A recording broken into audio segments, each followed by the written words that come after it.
Hey everyone, welcome back. I am feeling like it's spring. There's birds chirping outside. The sun has been out more than it has been gone this week, which is absolutely fabulous. And I have buds outside popping up in my garden, tulips, hyacinth, whatever I planted, I don't even remember anymore because it was so long ago, but I feel like it's spring. I have blooming plants in my house that I want to show you. Some of them are absolutely stunning, and I just feel like they've brought in so much this winter. I feel like this winter has been so dark and gloomy, and I have an autoimmune disorder, so I do suffer from depression from having so many health issues of my own. So the regular depression on top of the seasonal depression on top of the COVID depression, it's just like, oh my God, this sun has made me feel like so much better.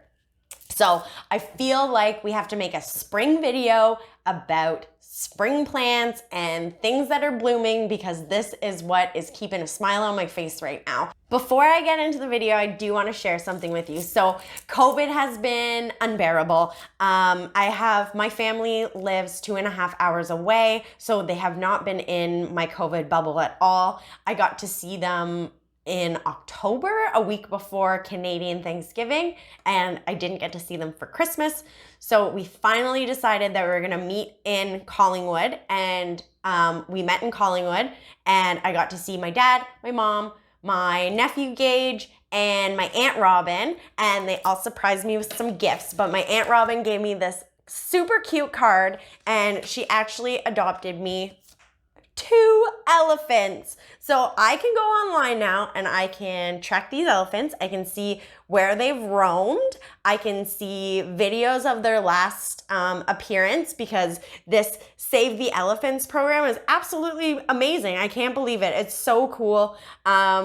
One elephant is 35 years old and one elephant is 38 years old. They found that one of these elephants actually goes into farms and destroys farms, which is really, really bad, and a reason why elephants get did. That's why they get did, because they go in farmers' fields. So I'm so glad that they're tracking these guys. It's a really cool present. I'm so glad that I got to finally see some of my family. I didn't get to see my brother, my sister-in-law, and my other 3 nephews, but I'm hoping to get to see them soon. I hope everybody is staying safe, and I hope you're all taking it seriously, because the more we stay home and the more we stay away from each other, the sooner we can see each other. So stay home, everybody. Jeez Louise. Now that my rant is over, let's get into plants, because I think that plants have really been helping a lot of people through this. Watching them grow, watching them put out new leaves, watching them flower is absolutely amazing. You feel like you've accomplished something. So I think that if we all stay home with our plants a little bit longer and we just bear through this, that we'll be able to all start seeing our family again. Fingers crossed. So let's go into the first one. And you guys have all seen this orchid before. If you've watched my previous video, it's the orchid that has the 2 polka dot plants that's seeded. So polka dot plants actually flower in your house quite often. This pink polka dot plant that I have right here looks like he's putting out a flower right now. So he's gonna start to flower, and they drop seeds like crazy. I didn't plant these polka dot plants in here. They seeded themselves, and I saw a little sprout come up and I just left it. So they flower and they will duplicate in your house environment if you allow them to. So if you have a flowering polka dot plant and you cut off those dry flowers or let them fall back into the pot, you'll get more polka dot plants. Anyways, this guy actually didn't bloom as well as he has for me in past years. We've only been at this place for 15 months and we're already moving. That's interesting for sure. Part of the reason why I'm going a little bit crazy, but the house sold, so it is what it is. And it's just a different environment. I had these guys, I had a sunroom in my last place. So in the summertime, they went into like full humidity, and then they would get the cold nights, and the cold nights are what orchids love for blooming.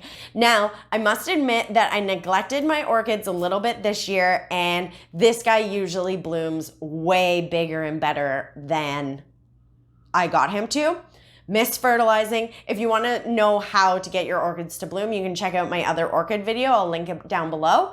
But it needed more fertilizer and it needs more water. I can see these leaves are like in desperate need of water right now. So my orchid corner did get a bit neglected, and usually I have like 2 or 3 flower spikes with like 5 or 6 flowers on them, but not complaining this year. I neglected it and I still got 3 gorgeous flowers out of it, and it's been blooming now for about a week. And every morning I wake up and look into my kitchen window and I see this gorgeous orchid. So not complaining that it doesn't have very many. I'm very happy that it has 3. The next guy is actually going to be rehomed soon. There is a lady that's buying some plants from me, and she just had surgery, so I was like, why don't you take this one? So this is a African violet, and I work for a floral department at a grocery store. So I get a lot of dying plants. So I brought them home and I had this perfect pot. So this pot's actually made for African violets because they have these fuzzy leaves, and these fuzzy leaves don't like getting wet. So when you get them wet, they get crispy and crunchy, kind of like this one on this side. So what you do is you have these African violet pots, and it's a self-watering ceramic pot. And you put the water in the bottom and then stick this in it, and it absorbs the water as it goes. You can't overwater and you can't underwater. It's really, really nice. Well, I guess you can underwater if you don't fill up the bottom, but as long as there's water in the bottom, these guys are happy. And I mean, I'm sure you could use it for many other plants. So this guy's gonna be rehomed and go to a very nice lady on Wednesday, but I thought I would show you the gorgeous blooms that I put out on this plant. The next guy that I want to show you is not fully bloomed yet, but I'm super proud of this little guy. This is a wax begonia that I got for $3 last year from the garden center. You plant them in your outdoor garden usually. But I found out that you could propagate by leaves, and I took one plant and took a bunch of leaves off of it, repotted it. So all winter long, I've been growing these little baskets of wax begonias for my garden next year. And I realized this guy's putting out a bud. So he's gonna have a beautiful orange flower. I'll put up a picture of the orange flower that I got off him last year, but very proud. I've made this plant 100% from propagation. What should I do next? There's 2 that I really am excited to show you. One is a jewel orchid, which I just got and I didn't know that it flowered. And one is a carnivorous plant. So what should we do first? What should we do first? Nom nom, carnivorous plant. This guy is a Butterwort plant, and I just got him from Bradford Greenhouse. There's a nursery called Crystal Star Nursery that sells to Bradford, and that's where this came from. And these little leaves are sticky, and the fungus gnats stick to them, and I'll show you close-ups of all these little fungus gnats that are stuck to it, and the plant's eating it, so you never have to fertilize this plant as long as you have bugs around. But it put out this gorgeous flower. How beautiful is that? It looks like a little pansy and it has like this little tail on the back. And I had no idea this flower was gonna be so gorgeous and big and beautiful. But yeah, if I was a hummingbird or a bug, I'd totally want some of that. I would be dead if I was a fungus gnat for sure. It looks so warm and cozy in there. So yeah, so really neat plant. If you have fungus gnats in your house, it's kind of just fun to watch them get stuck. I can see like 3 or 4 on here right now. So we definitely have some fungus gnats in here. They're kind of unavoidable, but you can tame them with these plants. And last but not least, my terrarium jewel orchid. I did not know that jewel orchids flowered. I guess I didn't do my research on them. I thought they were absolutely gorgeous. So I brought this guy home and he didn't do very good at first because I didn't know anything about jewel orchids. Then I put him in this terrarium with my croton and a fern. The fern is dead. The croton is kicking butt in here. Like this thing just grows and grows. It's growing out. And then my jewel orchid started putting out a flower spike. So it has this super tall flower spike that goes all the way out of the terrarium. And it has 2, 4, 6, 8, 10, 12, 13 flowers on it. They're mini orchids.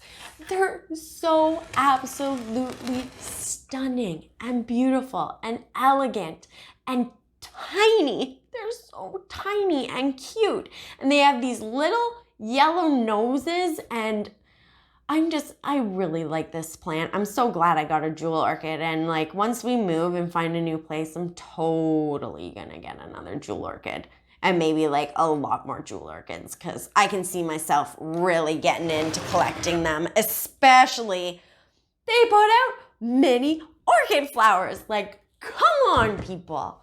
I told you, the sun is going to my head. This sun is making me so happy. Buds outside are popping out of the garden like crazy. I don't remember what I planted, but I'm so excited. And it just feels like, you know, a new chapter. Like, let's get on with our lives, people. We just got to keep going. So that's my inspirational quote for the day. Let's just keep going, get through it. Summer's coming, gardening's gonna help, and I'll be back with some seed starting videos soon. Bye guys.